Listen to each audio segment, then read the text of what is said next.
Il est animé par l'envie de raconter des histoires, de très belles histoires, aussi consigner des moments ordinaires, insolites. Robert Zaou, c'est un photographe congolais d'auteur spécialisé dans la photographie de rue. Nous le recevons ici à l'aéroport international Maya Maya, justement pour parler de sa carrière artistique et aussi parler de son exposition photographique dénommée Madia Yabwala, qui veut tout simplement dire le repas de chez nous, la nourriture locale. Il veut justement partager sa passion pour la nourriture qui est fabriquée, on va dire comme ça, en plus du Congo. Robert Zaou, il est lauréat de plusieurs prix en Allemagne, en Espagne, au Japon. Nous le recevons. Bienvenue, cher ami. Merci beaucoup. Alors, avec lui, nous parlons bien entendu de sa carrière artistique, mais aussi de son exposition photographique ici à l'aéroport international Maya Maya, justement Madia Yabwala. Et il commence sa carrière en 1990, quasiment parce que c'est là qu'il fait la belle rencontre avec l'art. Et l'art, ici, c'est la poésie urbaine qui, tout de suite, fait que lui devienne un amoureux de l'art. C'est quoi cette très belle magie qui vous envoie dans le secteur artistique? Avant de commencer, je dois d'abord remercier l'aéroport du Congo qui a cru en ce projet. Ce projet, ça a toujours été le rêve de tous les artistes, je pense, parce que normalement, les travaux d'art sont exposés dans les musées, dans les galeries, dans les centres culturels, et tout le monde sait que c'est pas tout le monde qui y va. Et donc, avec ce projet, l'art va à la rencontre du public. Et donc, c'est un moment très important pour nous, les artistes. Et c'est aussi une grande première au Congo. Une grande première au Congo. On parle ici de vos débuts dans le secteur artistique en 1990. Vous faites cette belle rencontre de l'art, mais c'est la poésie urbaine qui vous emmène un peu plus tard dans la photographie. Expliquez-nous un peu cette passion. Oui, tout commence avec ce qu'on appelle le rap ou encore le hip-hop. Et donc, avant, nous, on écoutait le rap américain. Et donc, dans les années 93, 95, 14, 16, c'est là où le rap français a finalement vu son jour. Et donc, on était à mesure de comprendre vraiment ce que le rappeur disait, en fait. Et donc, on s'est rendu compte que c'était des histoires qu'ils racontaient dans leur musique. Donc, il y avait de la poésie dedans et voilà. Donc, ils nous racontaient un peu les endroits dans lesquels ils étaient, en fait. Parce que moi, par exemple, j'étais pas encore arrivé à Paris. Mais quand j'écoutais le rap français, je savais déjà plusieurs endroits de Paris. Et ça, c'était décrit par... Très important, on voit que l'art ici permettait justement de renseigner, d'informer, de sensibiliser. Et c'est de là que vous lancez aussi dans la photographie, justement dans cette même optique où vous voulez tout simplement montrer d'où vous venez. Oui, exactement. Donc, dans le rap, c'était des histoires qui racontaient... avec les rimes et tout, avec la plume et tout. Et quand je découvre la photographie, finalement, je me rends compte que c'était la même chose, en fait. Donc nous, justement, en tant que photographe, on utilise l'appareil photo, mais les écrivains, ils utilisent la plume, les peintres, ils utilisent le pinceau, bon bref. Donc je me suis retrouvé dans cet environnement de la photographie et je me suis pas senti dépaysé, en fait. Parce que c'était pareil, on écrivait des poèmes et trucs. Donc avec la poésie, c'était pareil, tu pouvais montrer aux autres le monde autour de toi. Un peu loin de votre terre natale, Pointe-Noire. Oui, oui. Voilà, donc je me suis retrouvé en Afrique du Sud pour poursuivre mes études universitaires. Et c'est là où je découvre la photographie. Donc je découvre la photographie de rue. Des grands photographes comme Cartier-Bresson, Robert Doisneau. Et donc je retrouve la même poésie dont je parle dans leur photographie. Et c'était la même poésie qu'on essayait d'écrire avec nos textes rap. Et donc finalement, j'étais pas perdu. Et donc c'était voilà, la transition était facile pour moi. En fait. Très facile parce qu'on va retrouver un peu plus tard vos expositions ou encore vos photos dans différentes galeries à travers le monde, en France, aux États-Unis et d'ailleurs aussi au Congo, où vous exposez par exemple une série de photos qui portent sur les lieux emblématiques de votre pays que vous voulez à tout prix faire comprendre, faire découvrir aux gens. Oui, exactement. Notre devoir, c'est de montrer le monde autour de nous. C'est de documenter les temps, documenter ce qui se passe en ce moment. Là, on est en 2024, le travail qu'on fait aujourd'hui, quand on va le montrer à nos petits-enfants en 2050, voilà, ça sera comme une bonne nouvelle pour eux, parce qu'ils n'auront pas vécu ce moment. Mais avec la photographie, on peut figer ces moments, les garder, et les partager avec le temps. Avec beaucoup de travaux que vous menez, ça veut dire tout simplement que vous voulez qu'on comprenne que Robert Zaou a quelque chose d'exceptionnel à communiquer, a certainement cette magie de la photographie parce que c'est écrit avec la lumière, comme vous le dites très bien. Exactement, exactement. Nous, on veut montrer aux autres comment vivent les Congolais, qui nous sommes, voilà. Donc, notre travail, même quand on change de thème, ça tourne autour de ça, en fait. Parce que les autres, ils nous ont montré ce qu'ils sont. Et nous, on ne le fait pas souvent. C'est pour ça que j'ai toujours dit qu'on est peut-être la première génération des photographes congolais. C'est très exceptionnel déjà Oui. parce qu'à côté, vous avez des ouvrages où vous avez écrit à peu près 3 ou 4 comme ça, où vous parlez de tous ces endroits mythiques. On verra par exemple dans certains de vos ouvrages où vous parlez du marché total, où ça bouillonne, où ça chauffe. Exactement. Avec ces femmes très battantes dans ce marché. Mais qu'est-ce que vous voulez décrire là-dedans? Exactement, j'aime bien le mot que tu utilises, écrire. Effectivement, moi j'ai écrit des livres avec la lumière, avec l'appareil photo. Donc c'est des scènes de vie qui montrent notre société. C'est des scènes de vie qui racontent ce que nous sommes, ce qu'on a été et ce qu'on va devenir. Et donc c'est toujours important pour moi qu'on travaille sur des documents physiques. Parce qu'après le travail, les photographes, ils savent, on se perd dans le digital. Mais on ne sait pas le jour que l'Internet va cracher parce que c'est possible. Et donc, il nous faut absolument avoir des documents physiques. Et donc, c'est pour ça que je travaille sur des livres. Quand je finis de travailler sur un projet, et souvent, ça prend, voilà, j'arrive à avoir des centaines d'images. Même quand on a la chance d'exposer, on ne peut pas exposer sans images. Donc c'est finalement depuis 2014, vous vous êtes lancé carrément dans la photographie, professionnellement dans la photographie de rue.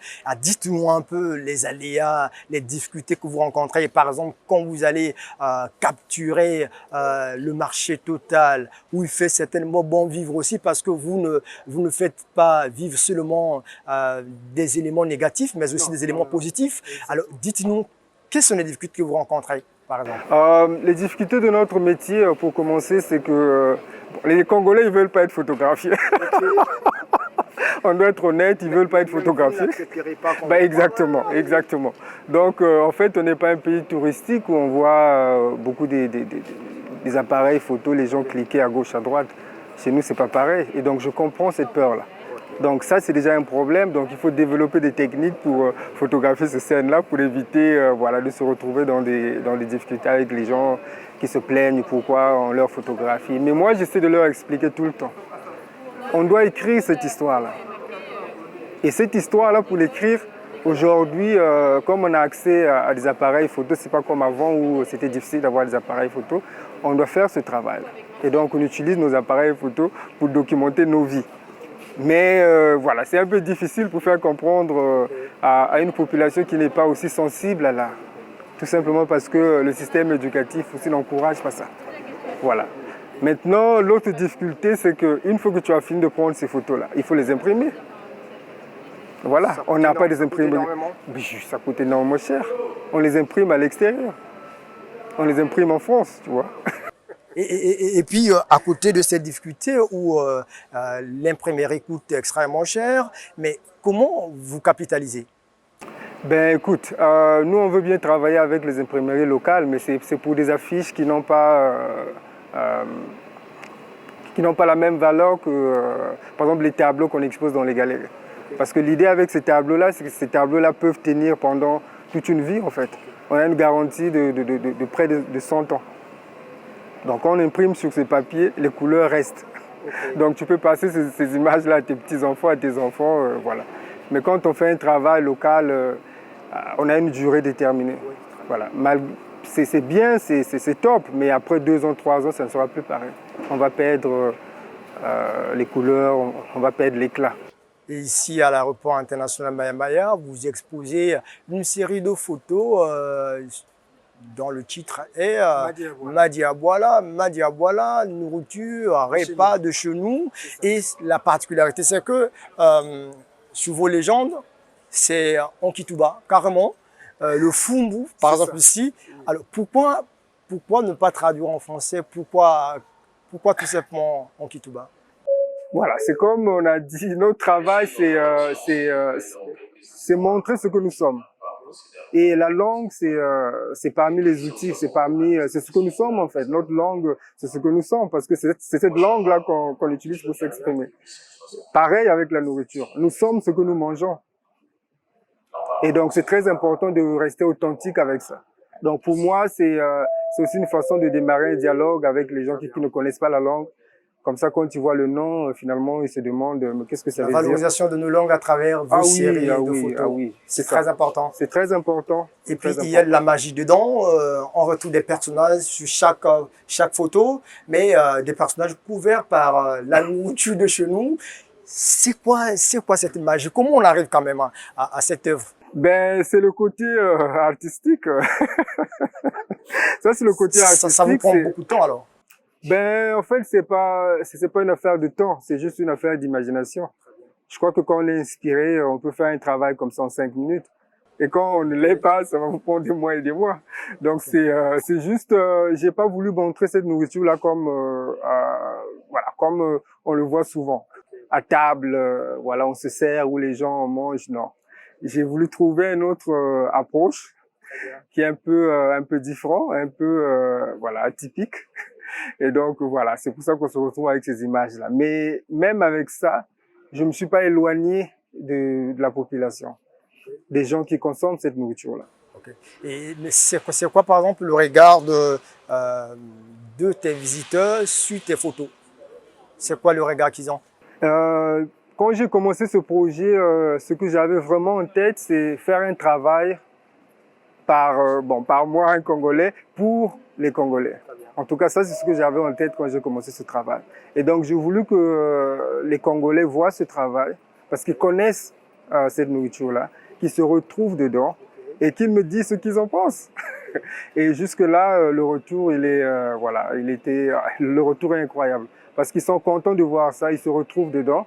Et ça leur fait plaisir de voir ce côté un peu artistique. Mais quand tu vois au-delà du côté artistique, je crois que c'est clair. Le Mfumbu, c'est le Mfumbu. Le Mfumbu. Il n'y a pas autre chose que ça, parce que tu ne trouves pas d'ailleurs de traduction pour dire aux gens c'est autre chose que ça en fait. Non, même s'il y avait la traduction.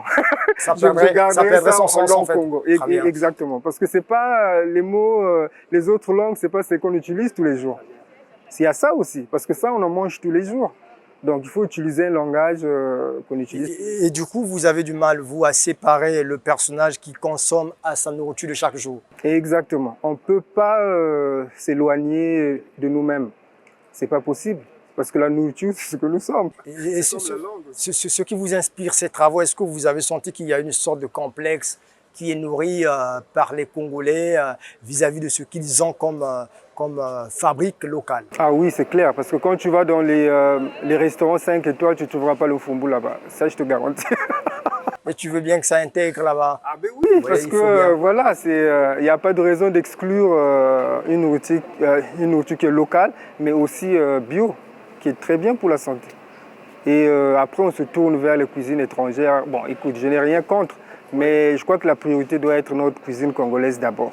La valorisation de la nourriture de chez nous, à travers vos photos. Oui, c'est même ça le but du projet.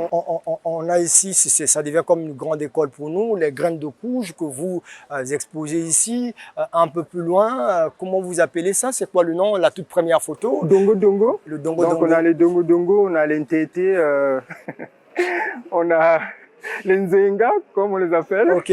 Les Binsukudu de l'autre côté là-bas. Ouais, les aubergines, c'est ça? C'est ça. Et donc, voilà, j'ai vraiment voulu que ça soit quelque chose que nous... on s'approprie vite, on s'identifie à ça. Justement, on s'identifie et puis on est fiers de ça. Ça vous rappelle quoi, l'Nzenga? Votre enfance? On tombe sur cette photo, oui. Mon enfance, c'était un peu différent parce qu'on ne coupait pas le manioc, tu vois. Ah, ok, super, super. Okay. Mais là, on a commencé à couper le manioc un peu plus tard. C'est ça. Okay. Mais en tout cas, voilà, quand tu vas dans nos quartiers, si tu vas acheter un manioc entier, tu peux. Mais si tu as besoin d'un petit morceau aussi, on peut aussi te servir. Donc, ça veut dire qu'on propose du manioc en répondant à toutes les bourses. Exactement. Et vous trouvez ici l'occasion, à travers votre série de photos, de consigner un peu cette histoire, cette belle histoire de montrer de notre quotidien. Voilà, de montrer un peu que, voilà, c'est pas seulement moi qui est créatif, mais même nos mamans dans les quartiers, ils trouvent le moyen de de montrer leurs produits à tout le monde, mais aussi à toutes les bourses. Alors, à quoi ça sert la photographie dans ce cas de figure pour vous? La photographie, pour moi, c'est vraiment bon. D'abord, c'est un outil d'expression. Ça me permet de m'exprimer, ça me permet de vous montrer ce qui se passe dans ma tête. Ça pour commencer. Et deuxièmement, je trouve qu'il n'y a pas mieux que de se regarder dans le miroir. Parce que la photographie nous montre en fait ce que nous sommes. Exactement. Et c'est pour ça que quand tu montres le travail, parfois tu te retrouves dans des situations où les gens te demandent mais ça c'est quoi, ça c'est où? Parce qu'ils ont du mal à se regarder. Et donc le miroir, c'est la photographie qui est comme un miroir, c'est un instrument de confrontation aussi. Donc ça nous permet de regarder où nous sommes, voilà, ce qu'on est en train de faire en fait. Donc cette exposition est ici à l'aéroport international Maya jusque pratiquement pendant 3 mois. Oui, donc on va garder les images ici pendant 3 mois avec l'idée que la population peut jouir de ce projet. Ils ne sont pas obligés de payer pour voir ça. Donc c'est l'accès à tout le monde. Oui, accès libre. Et donc ça a toujours été mon objectif quand je travaille. Parce que quand on finit de travailler, le plus grand plaisir, c'est de montrer le travail qu'on a fait aux autres. Et il n'y a pas mieux que l'aéroport où tout le monde vient, même ceux qui ne voyagent pas, qui accompagnent leurs voyageurs. Voilà, les voyageurs peuvent profiter de ça. Voilà, sur ce plateau, nous recevions Robert Zaou, photographe congolais. Il vient justement pour cette série de photos, le vernissage de l'exposition photographique portant sur Madia Abouala, la nourriture de chez nous en langue Kituba. Et avec lui, nous avions parlé de sa carrière artistique qui débute quasiment dans les années 90 où il rencontre la poésie urbaine.